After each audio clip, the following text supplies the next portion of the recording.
اعوذ باللہ من الشیطان الرجیم، میں پناہ مانگتی ہوں اللہ تعالیٰ کی شیطان مردود کے شر سے۔ بسم اللہ الرحمن الرحیم، میں شروع کرتی ہوں اللہ تعالیٰ کے بابرکت نام سے جو بڑا مہربان نہایت رحم کرنے والا ہے۔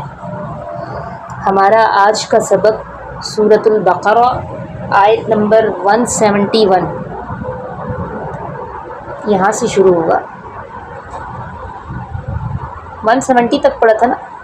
ہاں، 171 سے شروع ہوگا۔ اچھا، نہیں، میں نے آپ کو بتایا تھا کہ اب ہم شروع کرتے ہیں آیت نمبر 171۔ توجہ سے سننا ہے۔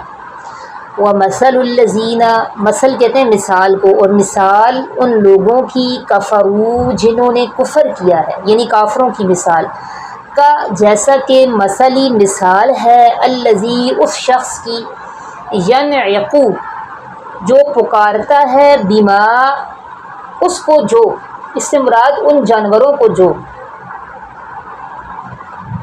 جیسا کہ مثال ہے اس چرواہے کی یا اس شخص کی جو پکارتا ہے ان جانوروں کو جو لا یسمعوا نہیں سنتے ہیں الا دعاء و نداء مگر پکارنے، مگر چیخو پکار، ٹھیک ہے، مگر چیخو پکار، صم بکم بہرے ہیں، گونگے ہیں، عمی اندھے ہیں، فہم لا یعقلون پس نہیں وہ عقل سے کام لیتے۔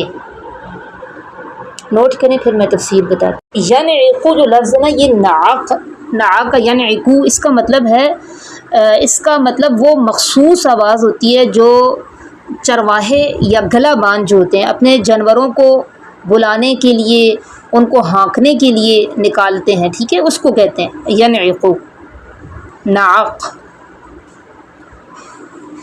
ٹھیک ہے، وہ مخصوص آواز جو چرواہے یا گلا باندھ اپنے جانوروں کو بلانے کے لیے، ان کو ہانکنے کے لیے نکالتے ہیں، اس کو کہتے ہیں نعق۔ جیسا کہ مثال دعا اور ندا میں تھوڑا سا فرق ہے۔ دعا کہتے ہیں پکارنا یا بلانا، اور ندا کہتے ہیں اعلان کرنا، اونچی آواز سے بلانا۔ جو پکارتے ہیں ان جانوروں کو جو نہیں سنتے مگر پکارنے اور بلند آواز، مگر پکار اور بلند آواز، ایسے لکھیں، مگر پکار اور بلند آواز۔ کیا مطلب ہے اس آیت کا؟ اس آیت میں اللہ نے کافروں کی مثال ان جانوروں کے ساتھ دی ہے جن کو چرواہے بلند آواز سے یا ایک مخصوص آواز سے بلاتے ہیں، جانور اس آواز کو سنتے ہیں اور متوجہ بھی ہوتے ہیں، ٹھیک ہے۔ ہمارے گھر کے پاس ایک لڑکا تھا، اس نے مرغیاں رکھی ہوئی تھی نا، وہ ایک مخصوص آواز نکالتا تو وہ مرغیاں ساری جمع ہو جاتی تھی۔ تو اسی طرح جانور ان کو ایک مخصوص آواز سے جب بلایا جائے وہ سنتے ہیں اور متوجہ ہو جاتے ہیں، لیکن اس کا مقصد نہیں وہ سمجھتے، اس آواز کے مقصد کو وہ نہیں سمجھتے، اس کے مفہوم کو نہیں سمجھ رہے ہوتے۔ اسی طرح جو کافر ہیں ان کے سامنے اللہ کا پیغام آپ رکھیں، وہ اس کو محض ایک آواز ہی سمجھیں گے، متوجہ بھی ہو جائیں گے، لیکن اس کا مقصد اور مفہوم نہیں سمجھیں گے، اس کے پیچھے کیا حکمت ہے، اس پیغام کی حقیقت کیا ہے، اس کو سمجھ لیں۔ اگر سمجھ لیں تو قبول کر لیں۔ تو اللہ تعالیٰ نے یہ کافروں کی مثال دی ہے کہ آپ ان کے سامنے قرآن کی آیات پڑھیں تو اس کو وہ صرف ایک آواز ہی سمجھتے ہیں، معنی اور مقاصد سے بے خبر رہتے ہیں۔ یہ آیت نا آج اسکول میں جو ہماری جنریشن جا رہی ہے اس پر بھی ایک طرح سے صادق آتی ہے۔ جیسے اسکولوں میں جاتے ہیں بچے، ٹیچر آپ کو کیا نظر آتے ہیں؟ بس سلیبس کور کروا رہے ہیں، اور بچوں کا کیا کام ہے؟ وہ جو کنسیپچول ساری اسٹڈی ہوتی ہے، بچوں کا کام ہے اس کو رٹے مارنا اور نمبر حاصل کرنا۔ اس کا کیا مقصد ہے، اس میں کیا حکمتیں ہیں، اس کا کیا پیغام ہے، یہ چیزیں تو ہیں ہی نہیں۔ یہ جو کنسیپچول ہماری اسٹڈی ہے، ہمارا کورس ہے، اس میں دیکھ لیں ٹیچر کا کیا کام ہوتا ہے؟ سلیبس کور کروا دیں، اور بچوں کا کیا کام ہے؟ رٹے ماریں اور ڈگریاں لے لیں۔ تو یہ ان پر بھی صادق آتی ہے کہ کوئی واضح مقصد پیچھے نہیں ہوتا، اس سے بے خبر رہتے ہیں۔ تو اللہ تعالیٰ نے کہا یہ کافر ایسے ہیں کہ سم بکم عمی، بہرے، گونگے اور اندھے ہیں۔ اس کا کیا مطلب ہے؟ اس طرح کی آیت پیچھے بھی آئی تھی۔ کیا ان کے کان نہیں ہیں؟ کیا زبانیں صحیح نہیں ہیں یا آنکھیں نہیں ہیں؟ اس لیے اللہ ان کو بہرے گونگے اور اندھے کہہ رہا ہے۔ کیا مطلب ہے اس کا؟ مطلب دیکھتے ہیں، سنتے ہیں، سمجھتے ہیں، پر آنسر دے نہیں سکتے، بھی وہ جان بوجھ کے غافل۔ اس سے مراد دیکھیں اللہ تعالیٰ نے یہ جو اہم اعزاز دیے ہیں نا، یہ صلاحیتوں کا مرکز ہے۔ جب انسان ان صلاحیتوں سے صحیح طرح فائدہ نہیں اٹھاتا نا، تو اللہ تعالیٰ کہتے ہیں کہ یہ کان رکھنے کے باوجود بہرے ہیں، زبان رکھنے کے باوجود گنگے ہیں، آنکھیں رکھنے کے باوجود اندھے ہیں۔ جب آپ ان صلاحیتوں سے صحیح فائدہ نہیں اٹھا رہے، صحیح فائدہ کیا ہے؟ آپ ان سے حق سنیں، صحیح چیز سنیں۔ زبان کا صحیح فائدہ کیا ہے؟ حق بیان کریں، ٹھیک ہے؟ آنکھوں کا صحیح فائدہ کیا ہے؟ حق دیکھیں، صحیح چیزیں دیکھیں۔ تو جب آپ حق کے معاملے میں اندھے گنگے اور بہرے ہوتے ہیں تو اللہ تعالیٰ آپ آنکھیں کان زبان رکھنے کے باوجود کیا ہیں؟ اللہ کہتے ہیں اندھے گنگے اور بہرے ہیں۔ فہم لا یعقلون، عقل سے کام ہی نہیں لیتے، ٹھیک ہے؟ تو اس کا ایک اہم پیغام یہی ہے کہ جب انسان ان صلاحیتوں کو حق کی پہچان اور قبولیت کے لیے استعمال نہیں کرتا نا، تو پھر ان نعمتوں کا مقصد ہی فوت ہو جاتا ہے۔ اس لیے اللہ نے کہا گنگے بہرے اندھے۔ یا ایھا الذین آمنوا، پچھلی آیت کافروں کو اللہ نے ان کی مثال دی، اب یہاں پہ اللہ تعالیٰ اہل ایمان سے مخاطب ہیں۔ اور میں نے کہا تھا کہ جہاں پہ اللہ تعالیٰ کہیں یا ایھا الذین آمنوا، وہاں ہمارے کان کھڑے ہو جانے چاہیے، ہمیں زیادہ فوکسڈ ہو جانا چاہیے، کیونکہ خصوصی توجہ اس لیے دینی چاہیے کیونکہ اس کے بعد اللہ تعالیٰ اہل ایمان کو کوئی اہم حکم، ہدایت یا نصیحت کر رہے ہوتے ہیں نا، ہمیں اللہ تعالیٰ کوئی اہم حکم، ہدایت یا نصیحت کر رہے ہوتے ہیں، اس لیے ہمیں زیادہ متوجہ ہونا ہے۔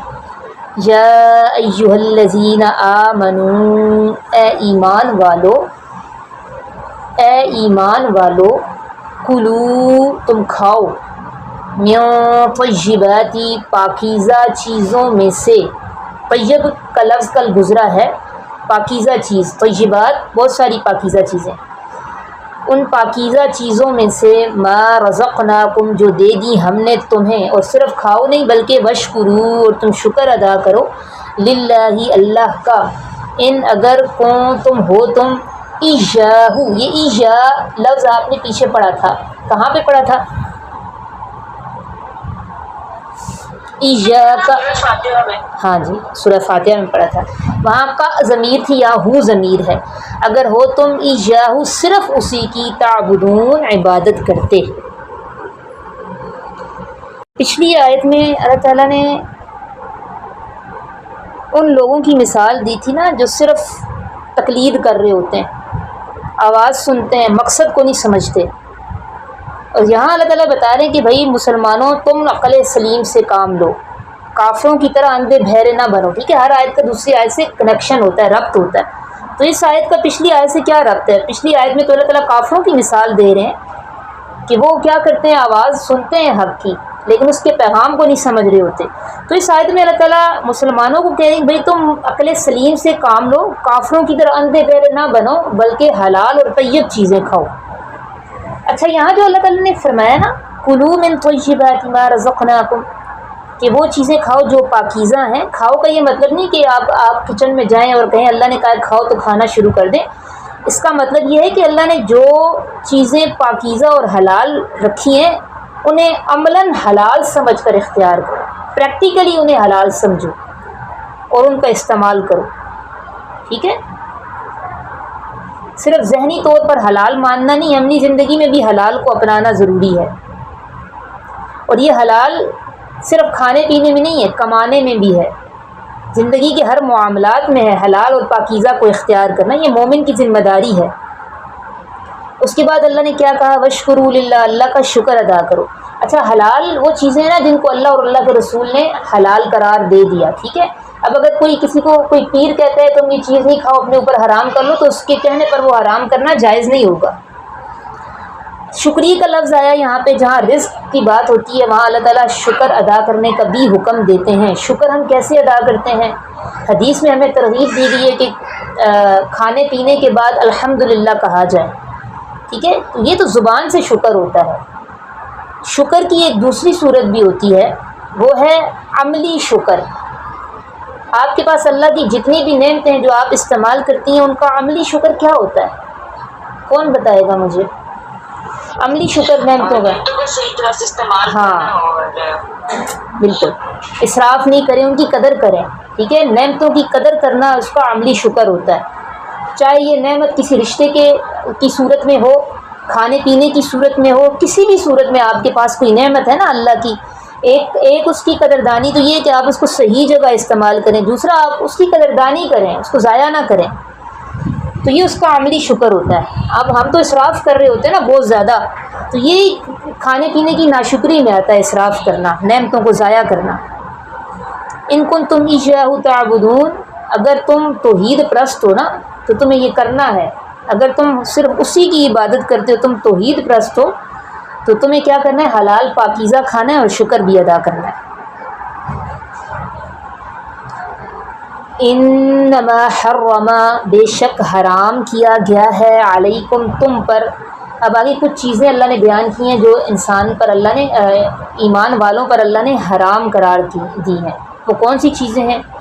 انما بے شک حرم حرام کیا گیا ہے، علیکم تم پر، المیتۃ مردہ، مردار جس کو کہتے ہیں مردار، والدم اور خون، ولحم لحم کہتے ہیں گوشت کو، الخنزیری خنزیر کا اور گوشت خنزیر کا، وما اور وہ کھانا اہلا پکارا گیا ہو نام بھی جس پر لغیر اللہ اللہ کے علاوہ کسی کا۔ لفظ اہلا کو تھوڑا سا سمجھ لیں، اہلا لفظ کو تھوڑا سا سمجھ لیں، یہ استحلال سے ہے، استحلال، اور اسی سے حلال بھی ہے، حلال عید بھی کہتے ہیں نا، حلال پہلے دن کا چاند۔ استحلال کس کو کہتے ہیں؟ دیکھیں بچہ جب پیدا ہوتا ہے نا، پیدائش کے بعد جو پہلی آواز اس کے رونے کی ہوتی ہے اس کو استحلال کہتے ہیں۔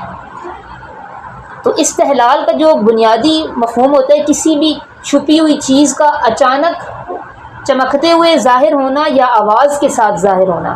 تو بچہ پہلی دفعہ جب ظاہر ہوتا ہے تو یہ آواز نکالتا ہے، اس کو کہتے ہیں استحلال۔ اسی طرح چاند بھی جب پہلی دفعہ ظاہر ہوتا ہے روشنی کے ساتھ تو اس کو کہتے ہیں حلال، روٹ ورڈز ان کے ایک ہی ہیں۔ تو احلہ کا کیا مطلب ہے؟ پکارا گیا ہو جس پر نام، پکارا گیا ہو نام بھی جس پر لغیر اللہ اللہ کے علاوہ کسی کا۔ فمن اضطر، پس جو شخص اضطر مجبور ہو جائے، اس کو کہتے ہیں اضطراری حالت، مضطر اضطرار یہ لفظ اردو میں استعمال ہوتے ہیں، ٹھیک ہے؟ اضطراری حالت، بے چینی والی حالت، مجبوری والی حالت۔ پس جو شخص مجبور ہو جائے، غیر باغن نہ وہ سرکشی کرنے والا ہو، ولا عادن اور نہ حد سے بڑھنے والا ہو، فلا اسم علیہ پس نہیں ہے کوئی گناہ اس پر۔ کس چیز میں کوئی گناہ نہیں؟ یعنی تھوڑا سا وہ حرام کھا سکتا ہے اس صورت میں جب وہ مجبور ہو جائے اور دو صفتیں ہوں کہ وہ سرکشی کرنے والا بھی نہ ہو اور حد سے بڑھنے والا بھی نہ ہو۔ یہ تفسیر میں اس کی مکمل تفصیل آئے گی۔ ان اللہ بے شک اللہ غفور الرحیم بخشنے والا رحم کرنے والا ہے۔ حلال کی ڈیفینیشن بھی میں نے بھیج دی تھی، اس کو بھی لکھ لیں۔ اچھا، اس میں اللہ تعالیٰ نے نا بعض ایسی چیزیں بتائی ہیں جو کہ حرام ہیں۔ اچھا، ایسا نہیں ہے کہ صرف یہی چیزیں حرام ہیں، جیسے آج غامدی صاحب ہیں وہ کہتے ہیں بس صرف یہی چیزیں حرام ہیں، ایسا نہیں ہے، کچھ چیزیں ہمیں حدیث سے ہی پتہ چلتی ہیں، اور حرام کے لیے قانون بنا دیا گیا ہے۔ وہ آج میں نے اس کے بارے میں کچھ ڈیٹیل میں نے اس میں دی بھی ہے اپنے چینل پہ، ایک قانون جو ہمیں حدیث سے پتہ چلتا ہے کہ پنجوں سے جو جانور شکار کرتے ہیں نا ان کو کھانا بھی حرام ہوتا ہے، اس طرح دانتوں سے جو جانور شکار کرتے ہیں ان کو کھانا بھی حرام ہوتا ہے۔ یہ ایک قانون ہے، ان اصولوں کو بندہ سمجھ لے تو پھر سمجھ آ جاتی ہے کون سے جانور حرام ہیں کون سے حلال ہیں۔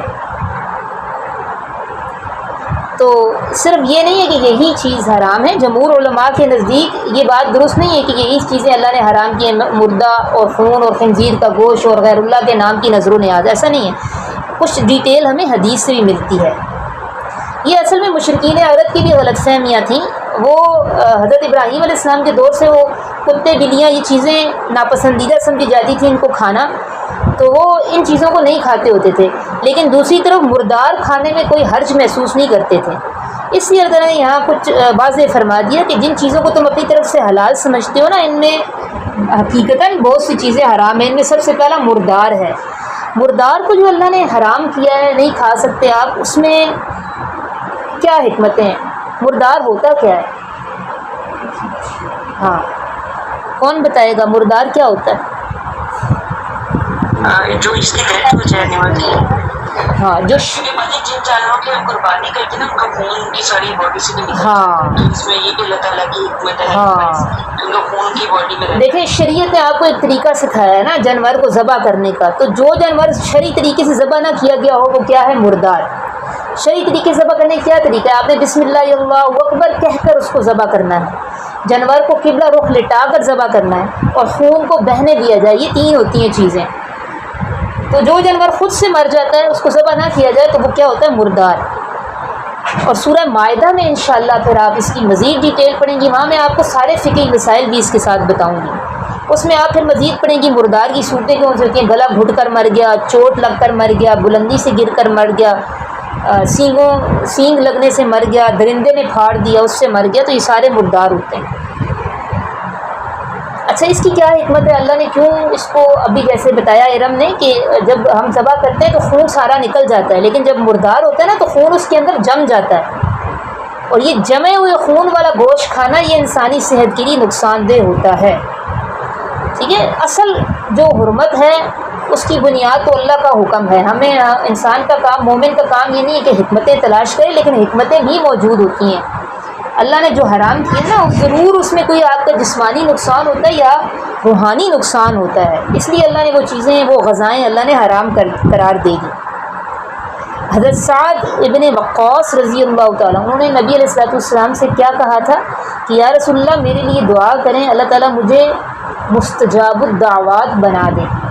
مستجاب الدعوات کیا ہوتا ہے؟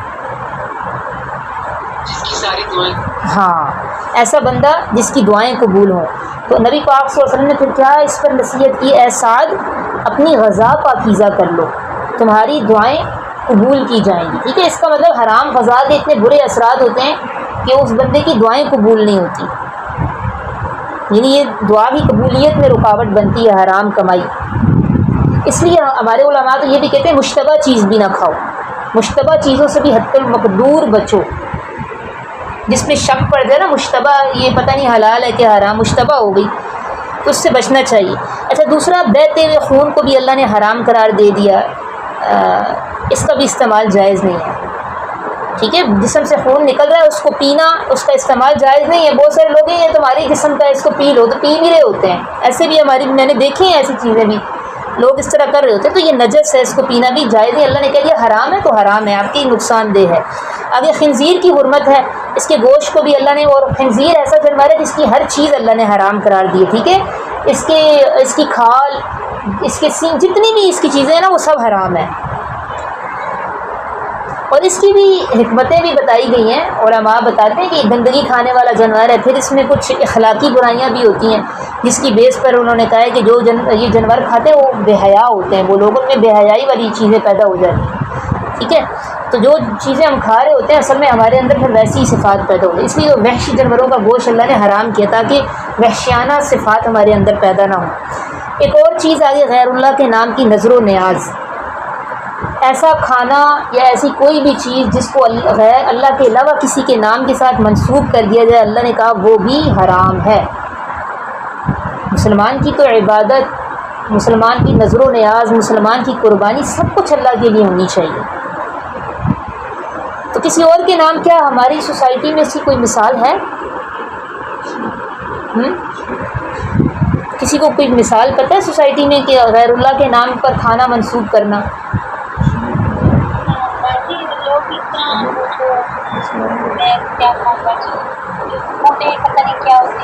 ہاں، امام جعفر صادق، ہاں بالکل، ہاں۔ اچھا، مجھے جو پتہ ہے نا وہ ہے شیخ عبد القادر جیلانی رحمہ اللہ کے نام پہ جو 11ویں بنائی جاتی ہے، مجھے پہلے یہ نہیں پتا تھا کہ یہ شیخ عبد القادر جیلانی کے نام کی دی جاتی ہے، حالانکہ شیخ عبد القادر جیلانی رحمہ اللہ بہت بڑے ولی اللہ تھے. آپ ان کی کتابیں کھول کے دیکھیں، ان کی اپنی تعلیمات اس کے خلاف ہیں. کیسے فالوورز ہیں جو ان کی تعلیمات کے خلاف ان کو خدا کا رتبہ دے دیا. ہمارے گھر ایک لڑکی آئی تھی کھیر لے کے، پڑوس سے ہی تھی، تو میں نے ویسے ہی پلٹتے پلٹتے پوچھ لیا بھائی آپ نے یہ کیوں بنائی ہے. میں نے کہا شاید ہمسایہ ہونے کی وجہ سے لا رہی ہے. اس نے کہا نہیں، یہ تو آج آپ کو پتہ نہیں 11ویں ہے. میں نے کہا ہے اس میں کیا ہوتا ہے؟ کہتے ہیں یہ شیخ عبد القادر جیلانی کے نام پہ ہم بناتے ہیں. میں نے کہا یہ تو پورا حرام ہو گیا کھانا، اس کو تو کھانا جائز ہی نہیں ہے. تو مسلمان کی تو نظر و نیاز ساری چیزیں اللہ کے لیے ہوتی ہیں. تو خیر وہ مجھے کہتی چلیں آپ نے لے لیے تو اس کو پھینک دینا، آپ اگر نہیں کھاتی تو آئندہ نہیں لے کے آؤں گی. تو اس کو حالانکہ میں نے یہ آیت بھی پڑھ کے سنائی، لیکن اس نے یہ کہا آئندہ نہیں لاؤں گی، یہ نہیں کہا کہ نہیں بنائیں گے. تو یہ ہے ایک چیز، شیخ عبد القادر جیلانی رحمہ اللہ کے نام کی لوگ بناتے ہیں. یہ کیا ہو گیا پھر؟ حرام ہو گیا، یہ کھانا جائز نہیں ہوتا. ہاں ہر مہینے ہوتی ہے بالکل. اضطراری حالت کا حکم، اور ایسے لوگوں کو سمجھانا بہت زیادہ مشکل ہے. تو قرآن کی آیت بھی بے شک پڑھ دیں ان کو نہیں سمجھ میں آئے گا. وہ کہتے ہیں بس ہمارے باپ دادا بنا رہے تھے، شروع سے ہمارے گھر میں یہ چیز آ رہی ہے، آپ کہاں سے نئی چیزیں نکال رہے ہیں؟ کہ یہ نئی نہیں ہوتی، انہوں نے کبھی علم لیا ہی نہیں ہو جو ان کو پتہ ہو. فمن اضطر، ہاں بالکل. بابوں سے نیاز بانٹتے ہیں لوگ، اور بھی کئی ہیں جن کا ہمیں مطلب پتہ بھی نہیں ہوتا تو نیاز بانٹتے. تو اللہم ثبت قدمی علی دینک، اللہ تعالیٰ ہمیں دین پر ثابت قدم رکھے. یہ چیزیں تو ایسی ہیں جو شرک میں آ جاتی ہیں نا، تو پھر یہ معاف تو نہیں ہوں گی. فمن اضطر، جو شخص مجبور ہو جائے، یعنی ایسی حالت پیدا ہو جائے کہ جان بچانے کے لیے حرام چیز کے علاوہ کوئی راستہ باقی نہ رہے. مجبوری کا یہ مطلب ہے، اس کو بھی حاشیے میں نوٹ کر لیں. مجبوری کا مطلب ہے ایسی حالت پیدا ہو جائے کہ جان بچانے کے لیے حرام چیز کے استعمال کے علاوہ اس کے پاس کوئی آپشن ہی نہیں ہے.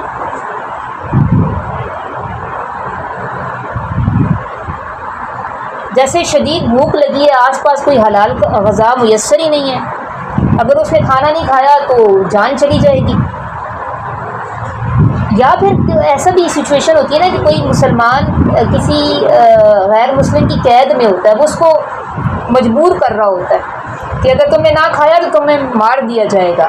یہ بھی مجبوری والی حالت ہے، اضطراری حالت. اور ایک حالت یہ بھی ہے کہ کوئی قابل اعتماد مسلمان ڈاکٹر علاج کے لیے کسی ایسی چیز کی ضرورت بتائے جو کہ اسلام میں ممنوع ہے.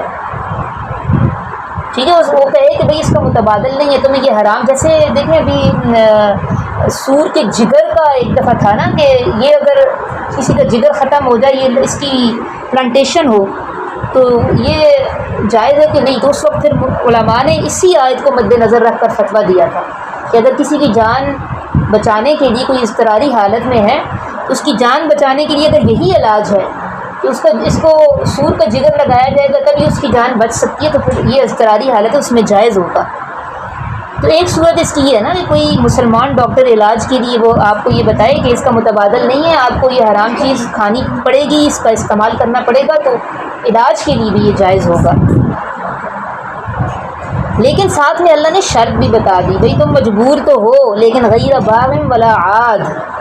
یہ دو شرطیں ہیں. غیر باغ کو تم لذت اور شوق سے نہ کھا رہے ہو، اس کو سرکشی کرنے والے نہ ہو، مجبوری سے کھا رہے ہو، دل میں اس کو حرام ہی سمجھتے ہو، بس مجبوری ہے تو اب کھا رہے ہو.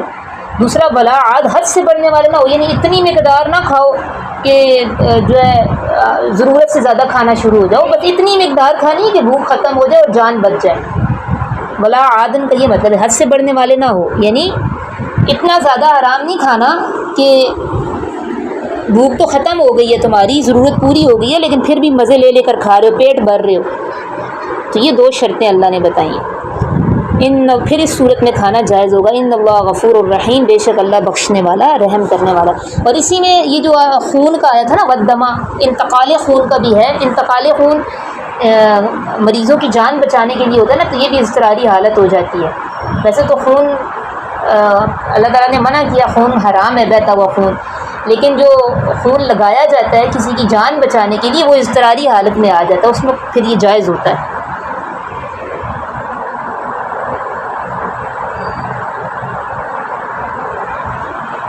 ان الذین، بے شک جو لوگ، یکتمون چھپاتے ہیں، ما انزل اللہ، وہ باتیں جو اتاری ہیں اللہ نے، من الکتابی کتاب میں سے، ویشترون، اور وہ بیچتے ہیں، بہی اس کو، ثمنا قلیلا تھوڑی قیمت میں، اولئک یہی لوگ ہیں، ما یاکلون نہیں وہ بھرتے، فی بطونہم، بطن کہتے ہیں پیٹ کو، اور بطون اس کی جمع ہے، نہیں وہ کھاتے، نہیں وہ بھرتے اپنے پیٹوں میں، الا النار مگر آگ، ولا یکلمہم اللہ نہیں بات کرے گا ان سے اللہ، یوم القیامت قیامت کے دن، ولا یزکیہم اور نہ ہی وہ پاک کرے گا ان کو، ولہم عذاب علیم اور ان کے لیے عذاب ہے دردناک۔